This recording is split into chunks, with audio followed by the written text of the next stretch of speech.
नमस्कार मित्रांनो, आत्ताच आलेली अपडेट. मित्रांनो, आज दत्ता शेठ कोडेकर यांच्या वाढदिवसानिमित्त ओपनचे मैदान भरले होते मौजे वळूज तालुका खटाव येथे.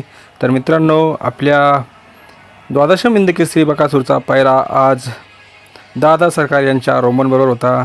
तर मित्रांनो, आज बऱ्याच दिवसानंतर आपला बकासूर देव बकासूर आज कुठेतरी फायनलसाठी पात्र झाला होता. तर आज आपल्या बकासूरने गट सुट्टा काढत सीमेमध्ये सुट्टा निकाल घेत आज आपला बकासूर फायनलसाठी पात्र झाला होता. पण काय कुणाची नजर लागली म्हणावं किंवा चुकी म्हणावं, तर आपल्या बकासूरला आज सेमी पास करूनसुद्धा फायनलमध्ये पात्र होऊ शकला नाही. तर मित्रांनो, बरंच काही घडून गेलं सेमी सुटल्यानंतर. तर मित्रांनो, कोणीतरी गाडा मालकाने किंवा कोणीतरी रोमन दादा याला शेपटीला चावा घेतला. त्या कारणामुळे आज आपल्या देव बकासूरला आणि रोमन दादाला आज फायनलसाठी पळता आलं नाही. तर मित्रांनो, आपण चांगले गाडा मालक आहोत. अखिल भारतीय बैलगाडा संघटनेच्या नियमाचे आपण पालन करत असतो, पण अशा चुका आपल्याकडनं घडून जातात. त्यामुळे आपले बैल फायनलसाठी पात्र राहूनसुद्धा आपण फायनलला पळता येत नाही. तर मित्रांनो, अशा चुका होऊ देऊ नये, कारण की आपला देव बकासूर आज बऱ्याच दिवसापासून गुलाबापासून वंचित होता आणि तो आज कुठेतरी फायनलसाठी पात्र झाला होता. पण जाऊ द्या, कुठेतरी काहीतरी झालं आणि त्या कारणामुळे आज आपल्या बकासूरला आणि रोमन दादाला आज आपल्या वडूज मैदानामध्ये फायनलसाठी पळता आला नाही.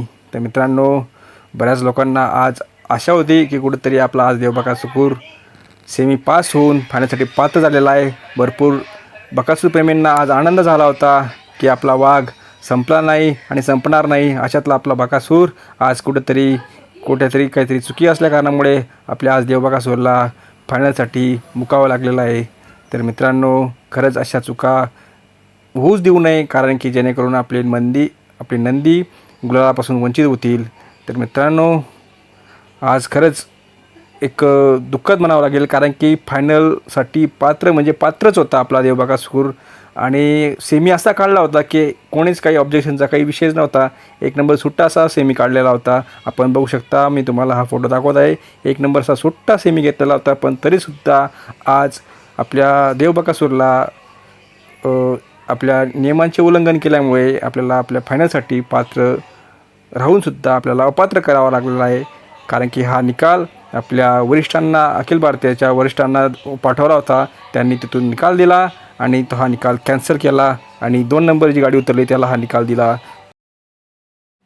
बघा मित्रांनो, सुनील मोरे काय म्हणत आहेत, तर ते समालोचक सुनील मोरे यांनी त्याबद्दल भाष्य केलेलं आहे की काय झालं होतं काय नाही. बघा, तुम्हाला मी पुढं ऐकवत आहे ते काय आहे झाले ते काय नाही. ऑब्जेक्शन आलं होतं सेफ्टीचं. फक्त ड्रायव्हर छकड्यात नव्हता, मालक छकड्यात बसला होता आणि मालकानं शेपटाचा चावा घेतला असं ऑब्जेक्शन आलं. तो निकाल संघटनेकडे पाठवला होता आणि संघटनेने निकाल दिलेला आहे. सेमीफायनल 7 मध्ये त्या गाडीला बाद केल्याने जी गाडी 2 नंबरला उतरली त्या गाडीला निकाल दिला जातोय सेमीफायनल 7चा.